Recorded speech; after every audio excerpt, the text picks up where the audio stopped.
শুধুমাত্র লায়ন সিনেমাসে এখন অব্দি যে কটা সিনেমা মুক্তি পেয়েছে তার যে গ্রস কালেকশন, সেই কালেকশনটাকে জাস্ট ছাপিয়ে গেছে শাকিব খানের তুফান। হ্যালো গাইস, আমি Dipen, welcome back to my channel. So এখন আমি এই ভিডিওর মধ্যে বেসিক্যালি কথা বলবো তুফানকে নিয়ে, এবং তুফানের একটা দুর্দান্ত লেভেলের বক্স অফিস কালেকশনস এখনও কিন্তু অব্যাহত গোটা ওয়ার্ল্ড ওয়াইড। আমি কিন্তু প্রিভিয়াসলি অনেকগুলো ভিডিওতে আপডেট দিয়েছিলাম যে দুবাইতে, লন্ডনে, বাহারিনে কিন্তু একের পর এক কিন্তু শো সংখ্যা বাড়ছে। 2 থেকে 10টা শো কিন্তু হয়ে গেছে। লন্ডনে হাউসফুল দিচ্ছে, অস্ট্রেলিয়াতে গত লাস্ট উইকে কিন্তু বেশ ব্যাপক একটা রেসপন্স ছিল, ইউএস সাথে জাস্ট ফাটিয়ে বিজনেস করছে।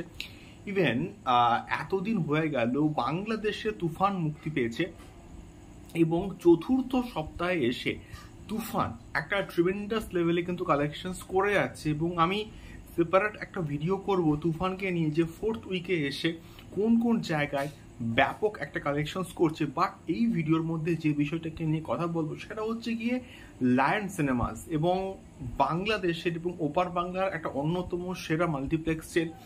এবং আমি যতদূর জানি তো সেক্ষেত্রে স্টার সিনেপ্লেক্সে তো তুফান একটা ট্রেমেন্ডাস লেভেলে কালেকশনস করছে, এবং সেই জায়গা থেকে দাঁড়িয়ে লায়ন সিনেমাসে কিন্তু এখন অবধি যে কটা সিনেমা মুক্তি পেয়েছে তার মধ্যে তুফান গ্রস কালেকশনের দিক থেকে কিন্তু সমস্ত রেকর্ডকে ছাড়িয়ে গেল।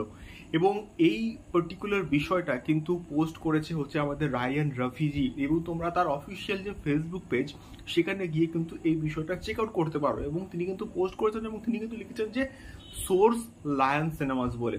এটাও একটা অবিশ্বাস্য রেকর্ড। লায়ন সিনেমাসে এখনকার সময়ে মানে ম্যাক্সিমাম মাল্টিপ্লেক্সের যেগুলো আছে তার মধ্যে কিন্তু লায়ন কিন্তু একটা অন্যতম সেরা মাল্টিপ্লেক্সের। এবং স্টার সিনেপ্লেক্স এবং লায়ন বলি বা রুট সিনেক্লাব বলি, এই সমস্ত জায়গায় কিন্তু একটা চূড়ান্ত লেভেলে কালেকশনস বরাবরই আমরা কিন্তু দেখতে পাই। এবং সেই জায়গা থেকে দাঁড়িয়ে তুফান ওই জায়গাতে কিন্তু একটা বিরাট লেভেলের সাকসেস পাচ্ছে, এবং এটা হওয়ারই ছিল বস। শাকিব খান বলে কথা, global star, the mega star, এবং তার ক্রেজ এবং এই ছবিটা যে এই পুরো জুলাই মাস অবধি কিন্তু চলবে এটা কনফার্ম। এবং তারপরে অগস্ট মাসের পরে কিন্তু সেপ্টেম্বর থেকে দরদ আসছে, এবং দেখা যাক দরদ কেমন হয়। তোমাদের কি মতামত এই পার্টিকুলার বিষয়টাকে নিয়ে, যে তুফান লায়ন সিনেমাতে একটা ট্রিমেন্ডাস লেভেলে কালেকশন করছে? আমাকে অবশ্যই কিন্তু কমেন্ট করে শেয়ার করো। দেখা হচ্ছে পরবর্তী ভিডিওতে। তুফান সংক্রান্ত এবং দরদ সংক্রান্ত ভিডিওগুলো দেখতে গেলে অবশ্যই কিন্তু চ্যানেলটিকে সাবস্ক্রাইব করে আমাদের পাশে থাকতে হবে, এবং পাশে থাকা বেল আইকনটিকে কিন্তু অবশ্যই বাজিয়ে দিতে হবে। টাটা।